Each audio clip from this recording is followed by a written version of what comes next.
कैलाश चौधरी जी भी हैं, हमारे राष्ट्रीय प्रवक्ता डॉक्टर विजय सोनकर शास्त्री जी और प्रेम शुक्ला जी हैं।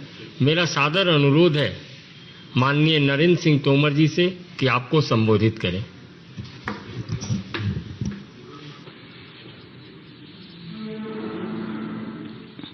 आदरणीय कैलाश चौधरी जी,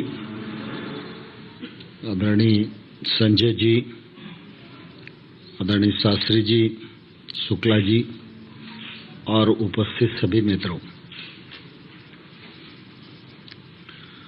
अभी हाल ही में कृषि सुधार से संबंधित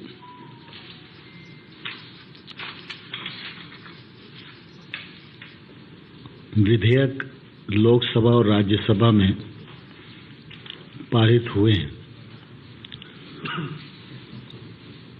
और मैं धन्यवाद देना चाहूँगा मीडिया के मित्रों को कि मीडिया के सभी साथियों ने इस चर्चा को भी कवर किया और इसके सकारात्मक पक्ष को आम लोगों के समक्ष रखा। उसके लिए निश्चित रूप से मैं मंत्रालय की तरफ से आपका आभारी हूँ। आप सबके ध्यान में आ रहा होगा कि कांग्रेस पार्टी के लोग देश भर में इन बिलों को लेकर किसान को गुमराह करने की राजनीति कर रहे हैं। इस प्रकार की राजनीति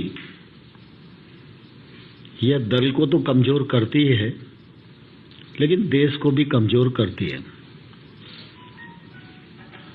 मैं आपके माध्यम से देश भर के किसान संगठनों को और किसान भाइयों को यह कहना चाहता हूं कि ये जो कृषि सुधार के विधेयक हैं, यह किसान के जीवन में क्रांतिकारी बदलाव लाने वाले हैं। इन विधेयकों के माध्यम से किसान को स्वतंत्रता मिलने वाली है। यह विधेयक किसान को उसके उत्पादन का उचित दाम दिलाने में मददगार होंगे। ये विधेयक किसान की माली हालत सुधारने में मददगार होंगे। इन विधेयकों के माध्यम से किसान अच्छी और महंगी फसलों की ओर आकर्षित होगा। इन विधेयकों के माध्यम से किसान नई तकनीक से भी जुड़ेगा। इन विधेयकों के परिणाम स्वरूप किसान अपने उत्पादन का उचित मूल्य बुआई से पहले भी प्राप्त कर पाएगा। लोकसभा में 4 घंटा और राज्यसभा में 4 घंटा से अधिक इन दोनों बिलों पर चर्चा हुई। सभी दल के लोगों ने इन बिलों पर अपना विचार व्यक्त किया। आप चर्चा को हाउस से निकलवा कर देख सकते हैं और लाइव प्रसारण में भी आप सबने देखा होगा, तो ध्यान में आया होगा कि कोई भी सदस्य जो विपक्ष का है वो बिल के किसी प्रावधान का विरोध नहीं कर रहा है। जो कुछ बिल में नहीं है या जो कुछ बिल में नहीं हो सकता है या बिल का जिन चीजों से संबंध नहीं है, उन्हीं पर उनका अपना भाषण केंद्रित रहा। इससे यह सिद्ध होता है कि बिल के जो प्रावधान हैं वो किसान हितैषी हैं, जिनका विरोध करने की स्थिति में कोई भी राजनीतिक दल नहीं है। लेकिन ये रिफॉर्म, ये क्रांतिकारी परिवर्तन जो लंबे समय से अपेक्षित था, उसको लाने में मोदी सरकार का संकल्प पूरा हुआ है। इसलिए किसी को विरोध करना है तो वो देश भर में लोगों को गुमराह करके इसका विरोध कर रहे हैं। मैं बहुत संक्षिप्त में आपको दोनों बिल के बारे में 2-2, 3-3 पॉइंट रखना चाहता हूं और सामान्य तौर पर जिस प्रकार की चर्चा है। एक तो विषय आता है कि इस बिल में एमएसपी क्यों नहीं है। तो आप सब तो मीडिया से जुड़े बंधु हैं, आप सब जानते हैं कि ये कौन लोग कह रहे हैं, जो लोग देश में 50 साल सत्ता में रहे। तो एमएसपी के लिए कानून अगर बनाया जाना आवश्यक था तो बनाया जा सकता था, तो 50 साल में आपने क्यों नहीं बनाया। एमएसपी भारत सरकार का प्रशासकीय निर्णय है। ये निर्णय पहले था, आज भी है और आने वाले कल में भी रहेगा। खरीफ की एमएसपी हमने घोषित कर दी है। खरीफ की फसल अक्टूबर में आने वाली है और उसकी खरीद की प्रक्रिया उपभोक्ता मंत्रालय प्रारंभ करने जा रहा है। रबी की फसल की बुआई से पूर्व ही हम लोगों ने एमएसपी घोषित कर दी है। एमएसपी जब घोषित कर दी है तो इस मामले में किसी को कोई शंका नहीं होना चाहिए, लेकिन जबरन भ्रम फैलाने की कोशिश की जा रही है। तो मैं आपके माध्यम से किसानों को कहना चाहता हूं, एमएसपी थी, है और आने वाले कल में भी रहेगी। इस मामले में किसी को भ्रम में आने की आवश्यकता नहीं है। अब उठती है बात विधेयक की। तो कृषि उपज व्यापार और वाणिज्य संवर्धन और सशक्तिकरण विधेयक 2020 एक, और दूसरा मूल्य आश्वासन और कृषि सेवाओं के करार से संबंधित विधेयक 2020 दूसरा। अब पहला जो विधेयक व्यापार से संबंधित है उसमें हम 3-4 प्रावधान कर रहे हैं। एक प्रावधान है कि किसान अभी तक अपना उत्पादन मंडी में लाकर बेचने के लिए विवश था और पंजाब की मंडी में 8.5% टैक्स है विभिन्न जिन्सों पर। मंडी में उसका पेमेंट भी सही समय पर नहीं होता था। 8.5% टैक्स चुकाना पड़ता था। जो व्यापारी खरीदता था वो 8.5% कम में खरीदता था। दूसरा, किसान को अपने घर से लेकर मंडी में आना पड़ता था और वहां पर किसान के उत्पादन की बोली लगती थी। अब वो चाहता है उसका गेहूं 1900 रुपए कुंटल में बेचे, लेकिन बोली लग गई 1600 रुपए कुंटल की। तो वो शाम तक इंतजार करता था और अंततोगत्ता उसे लगता है कि भाई अब मैं अगर वापस ले गया तो लाने का खर्चा तो लग ही गया, अब ले जाने का खर्चा भी लगेगा, फिर मैं दोबारा आऊंगा तो दोबारा भी खर्चा देना पड़ेगा। तो इसलिए औने पौने दाम पे शाम को वो मजबूरी में बेच के जाता था। हमने इस बिल के माध्यम से किसान को इस बात की स्वतंत्रता दी है कि जो मंडी प्रेमाइसेज राज्य सरकार का है उसकी परिधि के बाहर जो भी एरिया है, किसान का घर है, किसान का खेत है, वेयर हाउस है या और कोई स्थान जहां किसान ने अपने उत्पादन को रखा हुआ है, उस स्थान से अब किसान किसी भी स्थान पर, मतलब वो राज्य के भीतर हो सकता है, जिले के भीतर हो सकता है, वो राज्य के बाहर भी हो सकता है, किसी भी स्थान पर किसी भी व्यक्ति को किसी भी कीमत पर अपना उत्पादन बेचने के लिए स्वतंत्र हो गया है। इस विधेयक के माध्यम से यह अधिकार किसान को मिला है, जो वर्षों से किसान की एक मांग चली आ रही थी। मंडी के भीतर टैक्स है, मंडी के बाहर की जो ट्रेड है इस पर कोई भी टैक्स न राज्य सरकार का लगेगा न केंद्र सरकार का लगेगा। तीसरा, कोई भी एक्ट अभी तक किसान को उसका पेमेंट कब मिलेगा इसकी गारंटी नहीं देता। यह विधेयक किसान को तत्काल भुगतान अथवा अगर कोई ऐसी परिस्थिति है कि शनिवार को सौदा हो रहा है, दूसरे दिन रविवार है, बैंक नहीं खुलेगी, या और कोई छुट्टी का दिन है, कोई और परेशानी है, ऐसा कुछ है, तो अधिकतम 3 दिन के भीतर उसको भुगतान करना ही पड़ेगा। इससे अंतर्राज्यीय व्यापार को बढ़ावा मिलेगा, किसान को उसके उत्पादन का उचित मूल्य मिलेगा। अभी एक मंडी में 25-30 लाइसेंसी व्यापारी होते हैं, वो ही प्रतिस्पर्धा में होते हैं।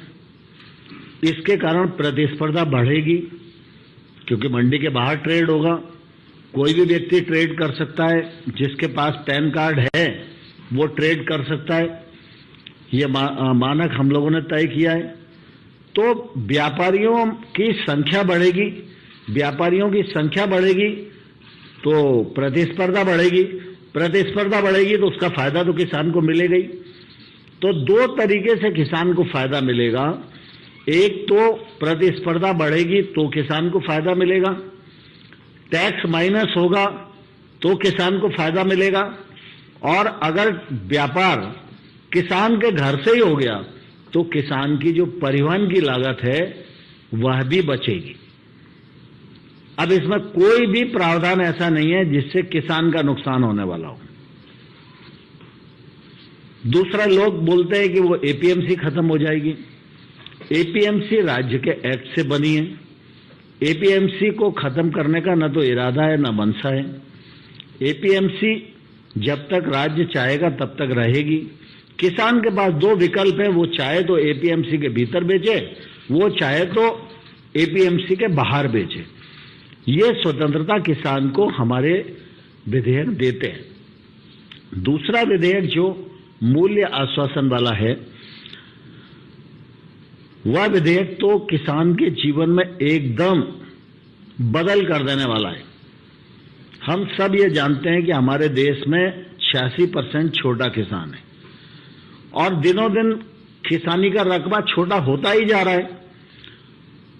तो ऐसी स्थिति में जो छोटे रकबे वाला व्यक्ति है वह भी अपने खेत में कोई निवेश नहीं कर पाता, और उसका रकबा छोटा है तो दूसरा आदमी भी उसके पास नहीं पहुंच पाता। तो अंततोगत्वा कई बार ये स्थिति होती है कि छोटे किसान का जो उत्पादन है वो इतने कम वॉल्यूम का है कि अगर वो मंडी ले जाए तो जाने आने का किराया ही इतना हो जाता है कि उस वजह से उसको कई बार एमएसपी का भी फायदा नहीं मिल पाता।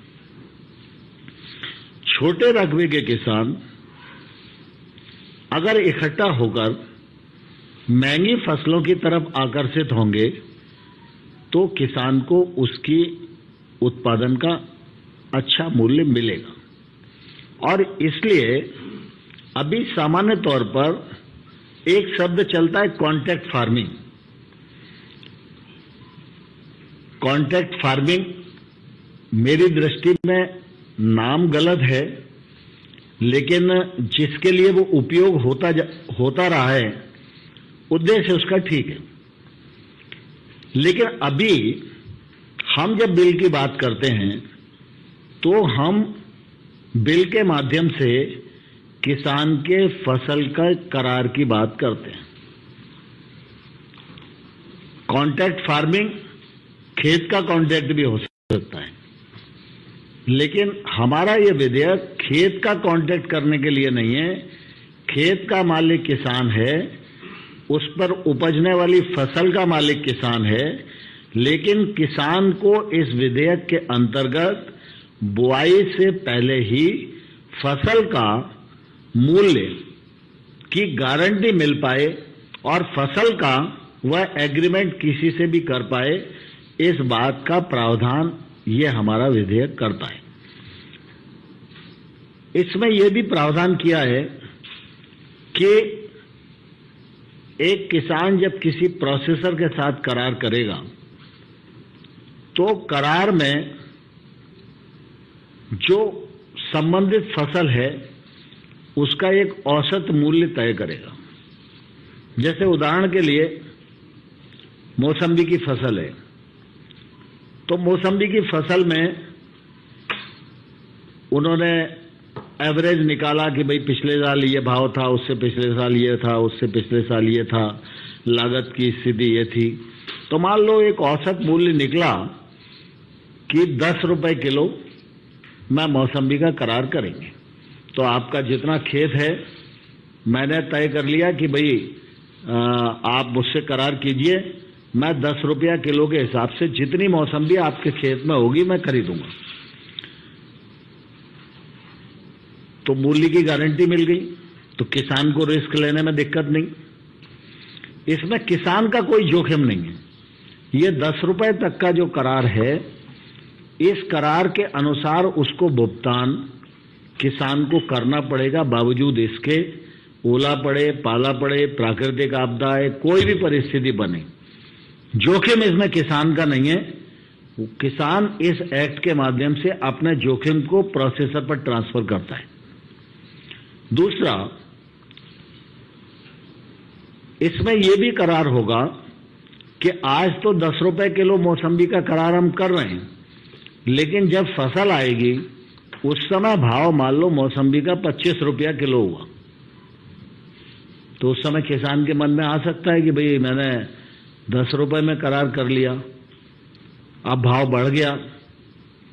तो इस करार में इस बात का भी उल्लेख होगा कि अगर भाव में बढ़ोतरी इतना प्रतिशत होगी तो उसका इतना प्रतिशत हिस्सा किसान को भी मिलेगा। तो एक पहले मूल्य की गारंटी मिली, और उसके बाद जब फसल आएगी तो अगर भाव बढ़ेगा तो उसको उसका भी हिस्सा मिलेगा। दूसरा, लोग बोलते हैं कि भाई इसके कारण तो अडानी आ जाएगा, अंबानी आ जाएगा और जमीन पर कब्जा कर लेगा। ये कोई मतलब अलोकतांत्रिक देश थोड़ी ना है, डेमोक्रेसी है, कोई भी आके किसी की जमीन पर कैसे कब्जा कर लेगा। और अभी तक जो लोग कॉन्ट्रैक्ट फार्मिंग महाराष्ट्र में, गुजरात में, हरियाणा में कर रहे हैं, तो किसने किसकी जमीन पर कब्जा कर लिया, इसका किसी के पास कोई प्रमाण नहीं है। लेकिन हमने किसान को इस विधेयक में सुरक्षा दी है कि इस विधेयक में किसान की भूमि से संबंधित कोई भी लिखा पढ़ी नहीं की जा सकती, किसान की सुरक्षा। दूसरा, हमने यह भी कहा है इस विधेयक में कि किसान जब चाहे तब कॉन्ट्रैक्ट छोड़ सकता है, लेकिन जो व्यापारी है वो कॉन्ट्रैक्ट तब तक नहीं छोड़ सकता जब तक किसान को करार में की गई कीमत का भुगतान नहीं कर देता। अगर किसान और करारकर्ता के बीच में अगर किसी प्रकार का विवाद होता है तो सबसे नजदीक की इकाई जो सरकारी है, जिसको मजिस्ट्रेटियल पावर होते हैं, वो एसडीएम है।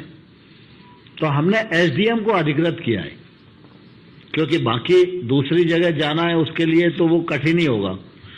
तो एसडीएम तक ही इसके निर्णय को रखा है। जब किसान को तकलीफ होगी तो किसान एसडीएम के पास जाएगा। किसान की एप्लीकेशन पर किसान और व्यापारी दोनों को एसडीएम बुलाएगा, दोनों से कहेगा कि भाई इसमें कुछ रास्ता तुम निकाल लो, क्योंकि तुम दोनों करार के प्रति प्रतिबद्ध हो। वो कहेंगे हम नहीं निकाल पाए तो इसी वजह से आपके पास आए। तो वो कहेगा कि भाई ठीक है, मैं ऐसा करता हूं, एक सुलह बोर्ड गठित कर देता हूं, उन लोगों के बीच में आप बात करो। किसान से नाम पूछेंगे, व्यापारी से नाम पूछेंगे, और उनके सुझाए गए नाम के अनुसार 3-4 लोगों का एक बोर्ड गठित हो जाएगा। उसको 15 दिन का समय दिया जाएगा कि भाई जरा इनसे बातचीत करके इनका व्यवस्था निपटा दो। लेकिन अगर वो बोर्ड भी सुलह नहीं कर पाया तो एसडीएम के पास फिर आएगा मामला। तो एसडीएम को ठीक 30 दिन में इस बात का निराकरण करना ही पड़ेगा। ये कानून में प्रावधान है। ऐसा कोई कानून में प्रावधान नहीं है जो 30 दिन में किसी भी निर्णय करने वाली मजिस्ट्रेट हथौड़ी को बांधता हो। 30 दिन में उसको निर्णय करना ही पड़ेगा। दूसरा, जब वो निर्णय करेगा और मान लो किसान की गलती है थोड़ी देर के लिए, तो किसान के विरुद्ध वो डिग्री करेगा कि भाई किसान की गलती है इसलिए ये किसान को देना चाहिए। तो किसान से वो उतनी ही वसूली का आदेश दे सकता है जितना आदान उसने करारकर्ता से प्राप्त किया हो। मान लो बीज के लिए, पेस्टिसाइड के लिए उसने 100 रुपए दिए हैं, तो बिना ब्याज के 100 रुपए उसकी वापसी हो जाए, ये निर्णय किसान के पक्ष में आ सकता है। लेकिन ये 100 रुपया वसूल करने के लिए एसडीएम ये निर्णय नहीं दे सकता कि किसान की जमीन को बेचकर इसका पैसा वसूल करवा दो। किसान को ये स्वतंत्रता दी गई है कि वह कब भुगतान करेगा, उसका कमिटमेंट करेगा, अगली फसल में करेगा, किस्तों में करेगा, जैसे भी करेगा। लेकिन प्रोसेसर की अगर गलती होती है तो प्रोसेसर को जो एग्रीमेंट में औसत रकम उसने लिखी है उस पूरी रकम का भुगतान उसे करना पड़ेगा और 150% तक पेनल्टी भी प्रोसेसर पर हो सकती है। अब बताइए इसमें किसान का कहां आयत होने वाला है, कहां कॉर्पोरेट ताकतवर बनने वाला है। पूरी किसान ताकत किसान को दी गई है। लेकिन ये बिल लाना इसलिए आवश्यक था कि सामान्य तौर पर जो निजी निवेश और निजी निवेशक और प्रोसेसर, निर्यातक, ये सब लोग गांव में इसलिए काम नहीं कर पा रहे थे क्योंकि इनको लगता था कि कोई कानूनी प्रावधान हमारे लिए नहीं है। यह कानूनी प्रावधान होने के बाद अब ये सारे लोग गांव जाएंगे, किसान से संपर्क करेंगे, छोटे छोटे किसानों का एक समूह बनाएंगे, उनके साथ बातचीत करके कौन सी फसल का उत्पादन हो सकता है उस पर रिसर्च करके उनको सहमत करेंगे और फिर उनको अच्छा क्वालिटी का बीज मिले, अच्छी क्वालिटी का पेस्टिसाइड मिले, कम पानी में वो खेती करें और अच्छी टेक्नोलॉजी उनको मिले। और ऐसा करके महंगी फसलों की ओर किसान आकर्षित होगा और उसको मूल्य की गारंटी खेती करने से पहले ही मिल जाएगी, तो किसान रिस्क लेने में सक्षम होगा और उसको ये फसल करने में किसी भी प्रकार का जोखिम नहीं होगा। जोखिम पूरा का पूरा वो प्रोसेसर पर ट्रांसफर करता है इस कानून के मुताबिक। तो किसान को अपने उत्पादन का अच्छा मूल्य मिलेगा, खेती आगे बढ़ेगी, नए जो पढ़े लिखे बच्चे हैं वो भी खेती की तरफ आकर्षित होंगे। इन एक्टों के माध्यम से बहुत सारे इलेक्ट्रॉनिक प्लेटफॉर्म ट्रेड के लिए बढ़ेंगे, उसमें रोजगार के अवसर सृजित होंगे और कृषि की जो जीडीपी है वह भी बढ़ेगी और हमारी जो निर्यात की क्षमता है हम उस निर्यात की क्षमता में भी वृद्धि कर सकेंगे और कृषि उत्पाद का बड़ी मात्रा में निर्यात भी बढ़ाया जा सकेगा।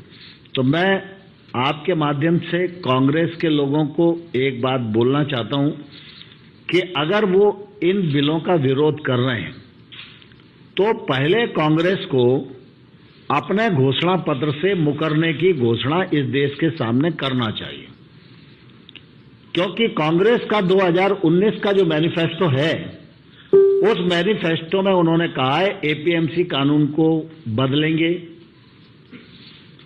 किसान की ट्रेड पर कोई टैक्स नहीं होगा, अंतर्राज्यीय व्यापार को बढ़ावा देंगे। पहले बिल में यही तीनों चीजें हैं। दूसरे बिल में उन्होंने कहा है कि संविदा खेती को बढ़ावा देंगे, उसके लिए हम कानून बनाएंगे। तो दूसरा बिल इसी के लिए है। तीसरा एसेंशियल कमोडिटी के बारे में भी वो बोलते हैं। तो उनके घोषणा पत्र में साफ उल्लेख है, चाहे वो पंजाब सरकार का मैनिफेस्टो उठा लो, चाहे केंद्र का इनका कांग्रेस पार्टी का मैनिफेस्टो उठा लो, आने के तत्काल बाद एसेंशियल कमोडिटी एक्ट से खाद्य वस्तुओं को बाहर करेंगे। मुख्यमंत्रियों की उच्चाधिकार समिति की बैठक थी उसमें कांग्रेस पार्टी के नेता तत्कालीन मुख्यमंत्री कमलनाथ जी शिरकत किए थे, वो उसके मेंबर थे। 7-8 मुख्यमंत्री थे, देवेंद्र फडणवीस जी उसके अध्यक्ष थे, मैं कृषि मंत्री के नाते उसका मेंबर था। कमलनाथ जी ने कहा उस बैठक में, जो रिकॉर्ड पर है, कि एसेंशियल कम्युनिटी एक्ट अपने उद्देश्य को प्राप्त कर चुका है, अब इसको तत्काल समाप्त कर देना चाहिए, या मुख्यमंत्रियों की कमेटी की रिकमेंडेशन है। फिर चलो आप मोदी जी की बात नहीं मानना चाहते तो स्वामीनाथन साहब की बात मानो, स्वामीनाथन साहब की बात नहीं मानना चाहते तो नेशनल फार्मर कमीशन की बात आप मानो, नेशनल फार्मर कमीशन की बात नहीं मानना चाहते तो श्वेतकारी संगठन के नेता शरद जोशी जी की बात मानो, इनकी नहीं मानना चाहते तो तत्कालीन जो आपकी सरकार में कृषि मंत्री रहे शरद पवार जी, जो कहते रहे 10 वर्षों तक, उनकी बात मानो। उनकी बात नहीं मानना चाहते तो आपके प्रधानमंत्री मनमोहन सिंह ने क्या कहा बार बार इनके बारे में, तो उनकी बात मानो। लेकिन कांग्रेस के दांत खाने के और हैं, दिखाने के और हैं। कांग्रेस दो मुही राजनीति कर रही है। कांग्रेस का नेतृत्व एकदम बौना हो गया है। कांग्रेस में अच्छे और विचारशील लोग पूरी तरह आइसोलेट हो गए और देश में झूठ बोलने की राजनीति करके किसानों को गुमराह करने का एक असफल प्रयत्न कर रहे हैं। इसमें उनको सफलता नहीं मिलेगी। मैं आप सब के माध्यम से देश भर के किसानों को कहना चाहता हूं कि मोदी सरकार खेती और किसानी दोनों के प्रति पूरी तरह प्रतिबद्ध है और समर्पित है। मोदी सरकार ने पहले दिन से किसानों के लिए काम करना प्रारंभ किया। यूपीए की सरकार 10 साल तक रही। एमएसपी को 1.5 गुना किया जाना यह स्वामीनाथन साहब का रिकमेंडेशन था, उनकी सरकार ने स्वीकार नहीं किया। एमएसपी को मोदी जी ने बढ़ाया। 10,000 नए एफपीओ बनाए जाएं, मोदी जी ने कार्यक्रम शुरू किया। 1 लाख करोड़ रुपए का इंफ्रास्ट्रक्चर फंड निवेश को गांव तक पहुंचाया जाए, इसका प्रावधान नरेंद्र मोदी जी ने किया।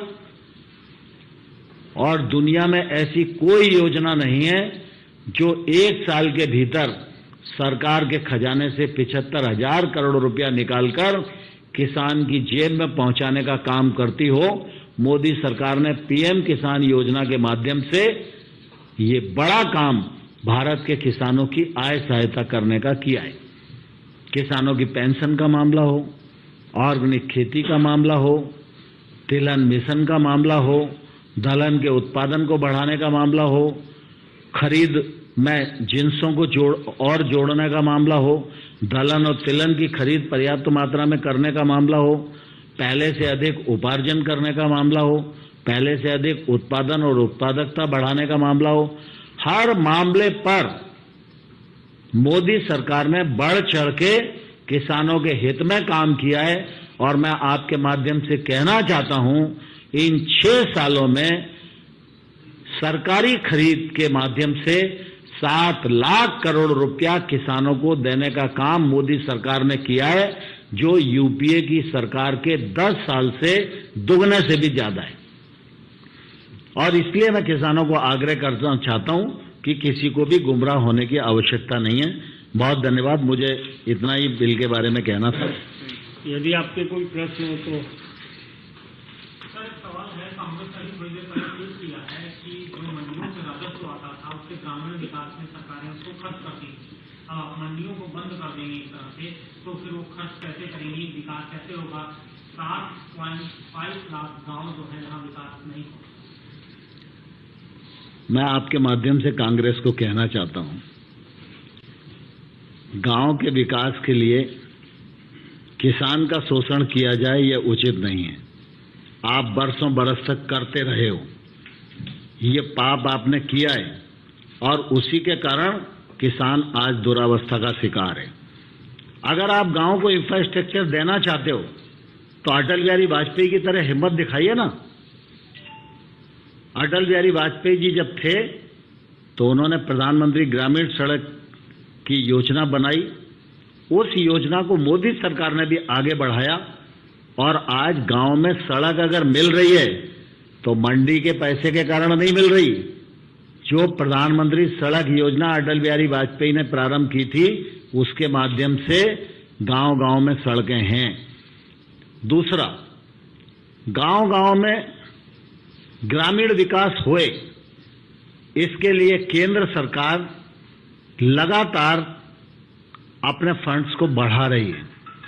गांव में रोजगार की उपलब्धता हो, इसके लिए मनरेगा के अंतर्गत 1,01,500 करोड़ रुपया इस साल हम खर्च करने वाले हैं। देश भर में 3 करोड़ ग्रामीण आवासहीन लोगों को आवास उपलब्ध कराने वाले हैं। राष्ट्रीय आजीविका मिशन के माध्यम से 63 लाख सेल्फ हेल्प ग्रुप को हम आत्मनिर्भर बनाने वाले हैं। जो लोग कह रहे हैं उनको मैं बताना चाहता हूं कि कुल मिला के देश में 800 और 900 करोड़ के बीच में मंडी से आय होती है, 8,000 9,000 के आसपास। 90% एफसीआई का पेमेंट है, 10% में सिर्फ मंडी को में व्यापार होता है। और ऐसा नहीं, व्यापार तो होता है लेकिन भ्रष्टाचार की भेंट चढ़ जाता है, उससे किसान का शोषण होता है। मैं राज्य सरकार के उन मित्रों को आग्रह करना चाहूंगा कि वर्तमान परिवेश को पहचानें और मंडी का जो इंफ्रास्ट्रक्चर है उस इंफ्रास्ट्रक्चर को और डेवलप करें। 1 लाख करोड़ रुपए का जो हमारा फंड है उसके माध्यम से और नई इकाइयां डेवलप कर सकते हैं जो किसान के लिए सुविधाजनक हो और मंडी के आय के स्रोत में भी बढ़ोतरी करें। प्रत्युत, 1 मिनट, प्रत्युत। जैसे आपने अभी जिक्र किया कि जो ये नया एक्ट है वो एपीएमसी मंडी के बाहर अप्लाई होगा, तो इसका एक जो पंजाब की सरकार है, एलआई है या अकाली दल, इन्होंने सुझाव दिया सरकार को कि अगर सारी स्टेट को स्पेशल मार्केट यार्ड घोषित कर दिया जाए, क्योंकि स्टेट के पास पावर है, तो जो ये एक्ट है वो स्टेट में लागू नहीं हो पाएगा। तो आप नहीं, ऐसा सामान्य तौर पर होता नहीं है। कुल मिला के एपीएमसी की एक परिधि रहेगी, एपीएमसी के बाहर का जो प्रेमाइसेस होगा, और ऐसा अगर कोई भी आदमी करेगा तो इसका मतलब वो किसानों से टैक्स लेना ही चाहता है। हम किसान को कर से मुक्त करना चाहते हैं और जो लोग किसानों से टैक्स लेकर अपनी जीविका चलाना चाहते हैं वो इस प्रकार की बातें सोच सकते हैं। अभी तो परिणाम दिखने ही लगा। वनस्पति आपका बासमती चावल पर पंजाब सरकार ने कल ही टैक्स कम कर दिया। थोड़े दिन में देखिए क्या होता है। सर, एक सवाल मेरा ये होर्डिंग को लेकर जो कहा जा रहा है कि होर्डिंग की लिमिट इस पर खत्म कर दी गई है और अगर होर्डिंग की लिमिट खत्म होती है तो उसके बाद आने वाले भविष्य में चीजों के दाम बढ़ जाएंगे, उसको देखा जाए। देखिए, दरअसल क्या होता है कि एसेंशियल कम्युनिटी एक्ट जब आया तो उस समय खाद्यान्न का अभाव देश में था, तो हमको बफर स्टॉक की भी जरूरत थी और हमको अधिक निगरानी की भी जरूरत थी। शॉर्टेज थी, इसलिए कालाबाजारी और जमाखोरी के भी चांसेस थे। आज स्थिति बदली हुई है और इस स्थिति में हम खाद्यान्न में आत्मनिर्भर ही नहीं, आज सरप्लस है। हमारे पास खाद्यान्न को रखने के लिए जगह नहीं है। बड़ी मात्रा में किसान की फसल प्रतिकूल मौसम में बर्बाद हो जाती है। मंडियों में एफसीआई का माल रखा रखा भीग के सड़ जाता है। पर्यावरण को भी नुकसान होता है, सरकार को भी नुकसान होता है, किसान को भी नुकसान होता है। आज इस एक्ट की आवश्यकता नहीं है, यह बात सब लोग महसूस करते हैं। जब कांग्रेस अपने घोषणा पत्र में रखती है तब उसको ध्यान में नहीं आती जमाखोरी और कालाबाजारी। लेकिन मोदी सरकार जब रिफॉर्म करती है तो उसके ध्यान में ये बात आती है। मैं उन नेताओं को ये बताना चाहता हूं कि भाई कालाबाजारी और जमाखोरी तब होती है जब किसी चीज की शॉर्टेज हो। आज हर चीज प्रचुर मात्रा में उपलब्ध रखने को हमारे पास जगह नहीं है, तो जमाखोरी कहां से होगी।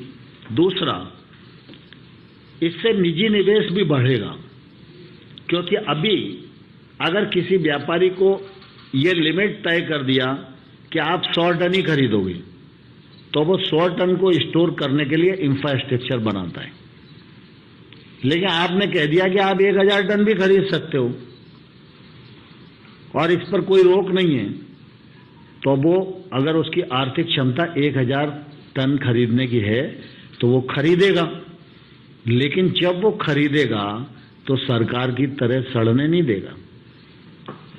किसान की फसल जैसे मजबूरी में सड़ जाती है क्योंकि उसके पास जगह नहीं है, तो व्यापारी सड़ने नहीं देगा क्योंकि उसने नगद पेमेंट करके खरीदी है, तो वो इंफ्रास्ट्रक्चर को डेवलप करेगा, तो इससे निजी निवेश आएगा। और दूसरा, इन रिफॉर्म के माध्यम से सबसे बड़ा जो काम होने वाला है वो ये होने वाला है कि निजी निवेश अब गांव के नजदीक पहुंचेगा।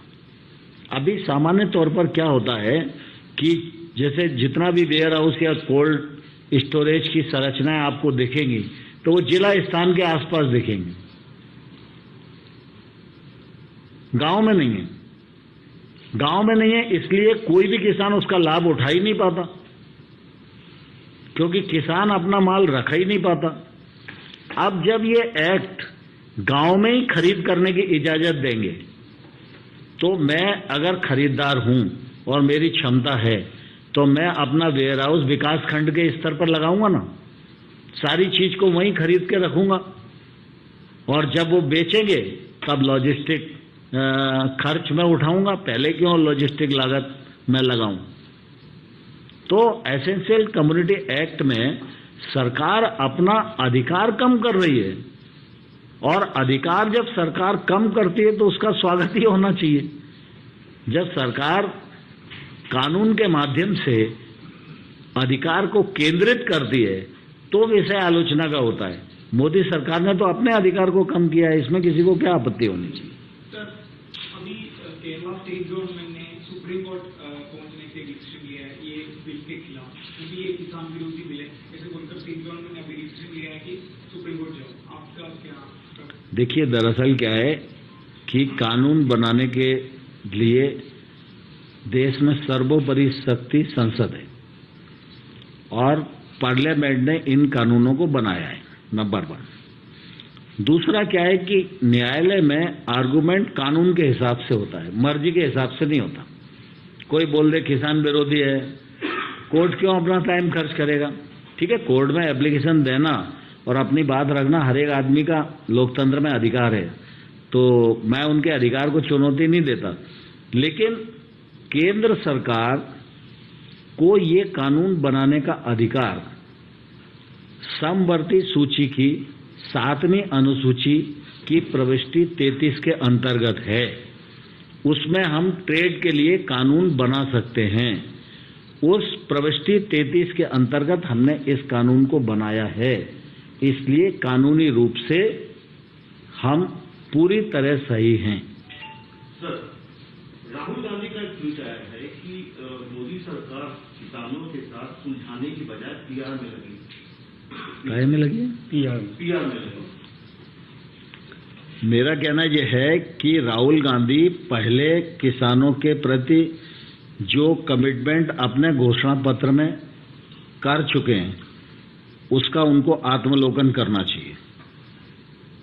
पहले उन्हें अगर इस बिल का विरोध करना है तो उस कमिटमेंट से मुकरने की वो घोषणा करें, और अगर उस कमिटमेंट पर वो कायम हैं तो हमारे साथ आएं और किसानों को सदमार्ग पर समझाएं। और दूसरा, कोई भी देश का किसान आधी रात को भी सरकार के किसी प्रतिनिधि से चर्चा करना चाहता है बिल पर, हम आधी रात को भी तैयार हैं। हमारी तरफ से पूरी विनम्रता के साथ किसानों को आमंत्रण है। बहुत बहुत धन्यवाद। Thank you sir.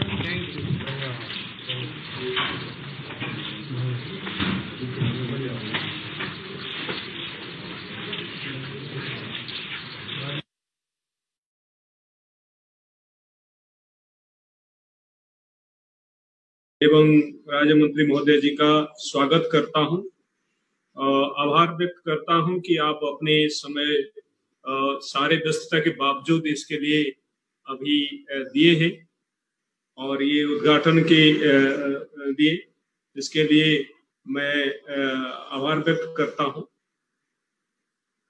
ये कार्यक्रम बहुत दिन से अपेक्षित था, इसलिए कि कोविड के कारण से इसका उद्घाटन नहीं हो पा रहा था और डॉक्टर टोनापी डायरेक्टर चाहते थे कि कभी फिजिकली जाके इसको उद्घाटन किया जाए, लेकिन ये संभव नहीं हो पा रहा था और सर आपकी सहमति से ये आज कार्यक्रम संपन्न होने जा रहा है। और कोई भी संस्थान हो सर, ये संस्थान का महत्व ये है कि क्योंकि ये कदम के ऊपर काम कर रहा है, इसमें बाजरा, ज्वार, रागी जैसे न्यूट्री सीरियल जिसको हम लोग घोषणा किए हैं मिनिस्ट्री की तरफ से, इसका खेती के बारे में समस्त शोध किया जाता है और इसका किस तरीके से नए किस्म लाएंगे और उसके साथ साथ प्रसंस्करण की व्यवस्था के तहत नए उत्पाद किस प्रोडक्ट कैसे बनाया जाएगा और इसको किसान को कैसे फायदा दिलाया जाएगा, इसके ऊपर काफी शोध किया जाता है और व्यवस्था बनाए भी गए हैं। और जैसे डॉक्टर टोनापी बता रहे थे, नए किस्म के साथ साथ बहुत सारे फार्मर प्रोड्यूसर ऑर्गेनाइजेशन और सेल्फ हेल्प ग्रुप के साथ ये एग्री स्टार्टअप बनाकर जुड़े हैं और बाजार के साथ उनको जुड़े हैं, उससे उनको फायदा भी हो रहा है। और संस्थान के ये जो महत्वपूर्ण कंट्रीब्यूशन है, योगदान है, उसी दिशा में उसको और मजबूत करने के लिए ये नए 4 फैसिलिटी का आज उद्घाटन होने जा रहा है। और जैसे संस्थान के एक भवन और एक नवाचार केंद्र और फसल उन्नयन कार्यक्षेत्र और उसके साथ साथ एक प्रसंस्करण का एक यूनिट और इसके साथ साथ एक अतिथि गृह का आज ये उद्घाटन होगा। और इसका सर ये इनके जो प्रसंस्करण की व्यवस्था है सर, ये काफी सराहा जाता है और वहां से काफी ये जो हमारे 60 से ज्यादा स्टार्टअप्स जो बने हैं उससे यहाँ से ट्रेनिंग लेकर बने हैं और ट्रेनिंग देने के लिए अच्छे व्यवस्था बनाया गया है। और ये जो प्रोसेसिंग यूनिट अभी बन रहा है इसको और मजबूत करेगा ये कार्यक्रम को, और ज्यादा से ज्यादा, क्योंकि ज्यादा एम्फेसिस मिलेट के ऊपर है और ये मजबूती के साथ और आगे बढ़ेगा। और इसी तरह का जितने आते हैं ट्रेनिंग के लिए उनके रहने का व्यवस्था भी अतिथि गृह के द्वारा ये संभव होगा। और जो हमारे नवाचार केंद्र है जो बन रहा है, क्योंकि इसमें कई सारे, हम तो मोटा मोटी अब तक जानते हैं कि इसमें ज्यादा लोहे की मात्रा है या जिंक की मात्रा है, ये सब हम जानते हैं, लेकिन इसके अलावा बहुत सारे ऐसे गुण है जिसके बारे में हमें जानकारी ही नहीं है। और ये नवाचार केंद्र में ये सारे चीजों के बारे में और शोध किया जाएगा और नए नए किस्म के साथ साथ ये गुणवत्ता वर्धन कैसे और होगा, गुणयुक्तता कैसे होगा, इसके बारे में और नए नए शोध किए जाएंगे। और ये नवाचार केंद्र किसान को तो लाकर उनके बारे में उनको ये सब बताया जाएगा, उनसे सीखा भी जाएगा और प्रशिक्षण भी दिया जाएगा। और उसके साथ साथ नवाचार जो हमारे वैज्ञानिकों की तरफ से जो खोजा जाएगा उनको, उनके बारे में भी किसान को इसके बारे में ज्ञान हम देंगे। और इसके बारे में जो हमारे संस्थान के जो वैज्ञानिक हैं, जो कार्यरत हैं और जो हमारी सफलता अभी तक मिली है, ये काफी विश्व स्तर में भी काफी बताया जाता है और नेशनल लेवल पे भी इसके बारे में चर्चा किया जा रहा है। विशेष रूप में जो हम पोषण अभियान की कार्यक्रम चल रहा है सर, उसमें इसका महत्व है, ज्यादा ना बोलते हुए। और इसको आगे बढ़ाने के लिए हम लोग प्रयासरत है। और बीज का कमी रहता है सर, और बीज का कमी को पूरा करने के लिए 19 सीड हब हमारे department of cooperation, agriculture cooperation Sanjay Agarwal साहब के सहायता से ये बना है विभिन्न यूनिवर्सिटी में और संस्थानों में, और उससे बीज उत्पादन होकर किसान को जा रहा है। और दूसरी बात ये है सर, जो एक कंसर्न है कि लगातार इसका एरिया कम होते जा रहा है, और बीज तो के कारण है लेकिन और बहुत सारे कारण है, और इसके बारे में और अलग से डीओएसी के साथ अग्रवाल साहब के साथ चर्चा करते हुए हम इसको कार्यक्रम तय कर रहे हैं, लेकिन इसके बारे में और आपके दिशा निर्देश जैसे मिलेगा उसी दिशा में हम लोग काम भी करेंगे।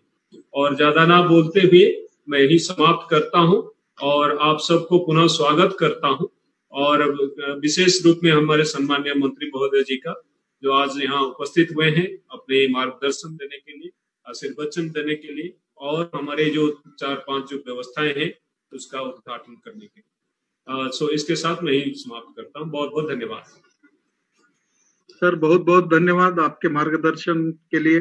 और अब मैं कार्यक्रम को आगे बढ़ाते हुए श्री माननीय कैलाश चौधरी जी, माननीय कृषि एवं किसान कल्याण राज्य मंत्री से निवेदन करता हूं कि हमें संबोधन करें। आप सबको बहुत बहुत बधाई हो। अपन सबको मार्गदर्शन अभी माननीय तोमर साहब का मिलेगा, तो मैं निवेदन करूंगा सीधा आप आगे कार्यक्रम बढ़े। तोमर साहब का मार्गदर्शन आप सभी लेंगे, और आप सबको इस अवसर पर बहुत बहुत शुभकामनाएं और बहुत बहुत बधाई। ये आज उद्घाटन हुआ है तो निश्चित रूप से आने वाले समय में इसका हम सबको लाभ मिलेगा, तो मैं आप सबको पुनः बहुत बहुत बधाई देता हूँ, बहुत शुभकामनाएं। धन्यवाद सर। तो धन्यवाद सर। सर, इसको कार्यक्रम को आगे बढ़ाते हुए सर अभी मैं माननीय केंद्रीय कृषि एवं किसान कल्याण, ग्रामीण पंचायती राज एवं खाद्य प्रसंस्करण उद्योग मंत्री श्री नरेंद्र सिंह तोमर जी से निवेदन करता हूं कि वे अपने कर कमलों से एक लघु फिल्म के माध्यम से इस संस्थान की 5 अलग अलग सुविधाओं का उद्घाटन करने की अनुमति प्रदान करें सर।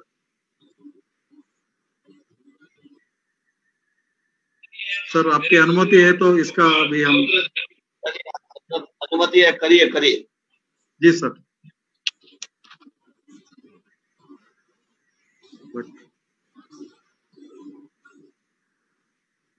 डॉक्टर भट्ट।